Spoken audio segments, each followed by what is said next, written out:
honest. Okay, so thank you for being honest. But that's when we talk about we have to be honest. Yeah, oh yeah. My wife used to do shit. It's okay. But there's deliverance. All right, she's lady in the back. Yes, ma'am. Okay, what I wanted to say is that after several years of marriage, I believe my husband should trust me enough, even if I don't converse with him about an issue. I believe that he should trust me enough, just like what Sister West was saying. Because I could identify with that. I went 4 stores Monday to get onions. Because I refused to pay $2.45 for a bag of onions.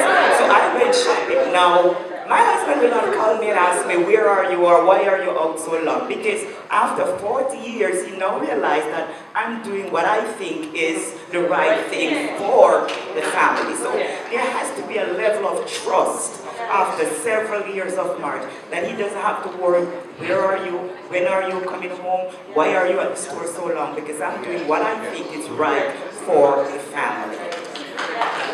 But part of trust is communication. That's the basis for it. And so, you know, life changes, people change. We're assaulted with things that are happening in the world all the time. And so there are times when your spouse is going to be insecure, not because they don't trust you, but because there may be other things going on in their life that are throwing them off balance. So it has to be okay for them to question or to check in with you without feeling like they shouldn't. And the thing is, you have to think about it this way. It's not they should trust me, it's how can I maintain their trust. Right. That's the best way to look at it. How can I make sure that I'm maintaining their trust based upon, once again, remember we asked the question, do you know your spouse? Do you know what your spouse struggles with? Because that may not be a struggle your husband has, but it may be different for somebody else. So in your relationship, that may work. But however, I would say you have to make sure that it's working, or it's not something that he's just storing for later. And it's being sensitive, because if your husband doesn't normally do that and then he begins to do that, then you have to say, okay, what's going on? And begin to have a conversation and even ask God to show you, you know, what's going on. He may feel rejected at work. He may feel rejected by family members, and you're always his balancing being. And so you have to just be sensitive to what's going on with him. But going back to like their talking, you think that happens maybe because, like you guys mentioned earlier, maybe like in the previous relationship that he had, that was an issue, and now in the current relationship, you know, he might not have addressed it being that, but that's actually like what's underlying. It couldn't even be an issue. It couldn't even be a current past relationship. It could even be a relationship with his parents. It could be anything that was traumatic or was part of their environment that created them to feel that, because it's something where it could be residue for them. And we're human beings. Some days I wake up and I don't want to be a mom that day, or, you know, you never know what you're going to wake up and feel like. We all have to work through emotions and thoughts and feelings, and so they're triggered by certain things, and we can come up with thousands of reasons why it could be. But the important thing is to have the communication so that you figure it out. Yes. Yes, I want to ask one question. And is it marriage, when you're married, is it an investment or an asset? You say it's an investment or an asset? Yes. I would say it's an investment and an asset. That's what I would say. I would say it's both. Yeah, you're investing into something that actually gives great dividends later and currently. That's all I want to know. What'd you say? That's what I want to know. That's what you want. Okay, amen. Amen. Let's vote. Okay. I've come to a decision, and I've shared it with my pastor and some of my brothers and sisters and some of the married couples. It took me a month of prayer and meditation to come up with this decision. But I decided I wanted to get married. Amen. Congratulations. You know, I've come up with the kind of woman I want to marry.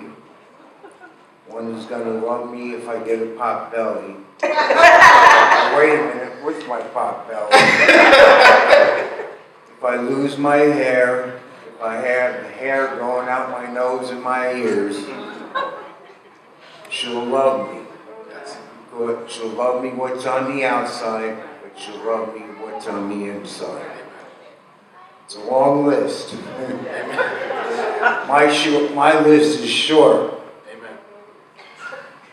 To be the giving and loving man that I am, and keep my integrity about me.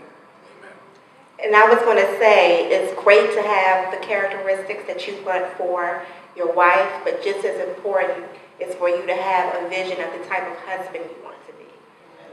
Caring and loving. That's right. That's right. And keep my integrity about me. Yeah. Now my question is, first of all, after attending last night's seminar, I went home and I thought about changing my mind about my decision.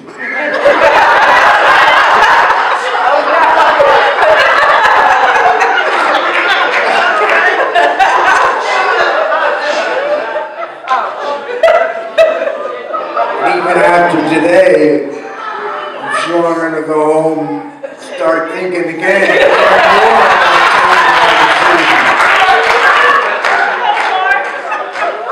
So here's my question.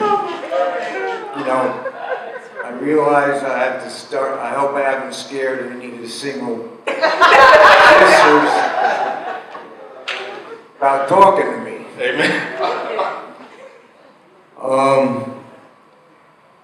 I realize with the decision that there has to be a lot of work.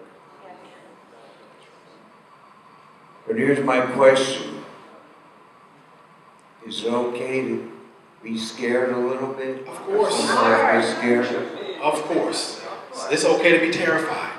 Because what you're saying is that this thing, it means that much to you.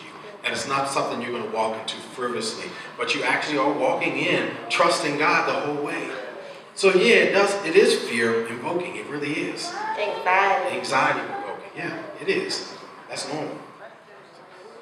We're going to get her first, and then we're going to give you a chance, okay? I know that we touched on this a little bit last night, and in reference to what Sister Dyer and Sister West talked about with the shopping, can you touch a little bit on the money factor, the financial issues that happens in marriages, and how it affects marriages, particularly when the woman makes more money than the man, and how that can affect your marriage or your relationship?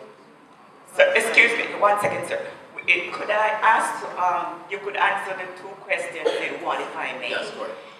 Because what I was going to say, it's a little bit sensitive, but since marriage is an investment and a liability or something, asset, would it be okay then for a wife, a Christian wife and a husband to have separate bank account? So you kind of tie in there both. Well, first of all, we're going to tie that to, first of all, talking about who makes more. The thing is that I say this, it doesn't matter who makes more because we're all making it together. That's number one. That's number one. And if you're having a problem, if you have a distinct problem with who makes more and it matters to you, you have to be able to check in with yourself. Why does that matter to me? Why does it matter to me that that person makes more? Because really what you're also saying is that you have issues sometimes with control. And if whoever makes more has more control, so I don't want to be controlled, so I can't have to stay in this position. Amen. And also, when you are going into making, we have a model to address the 5 important areas of marriage, and one of those being finances. Finances, family, spirituality. Family, friends, finances, spirituality, intimacy, and schedules. All of those. So the key to being successful when you're making rules and boundaries and expectations for those areas is you have to separate emotion.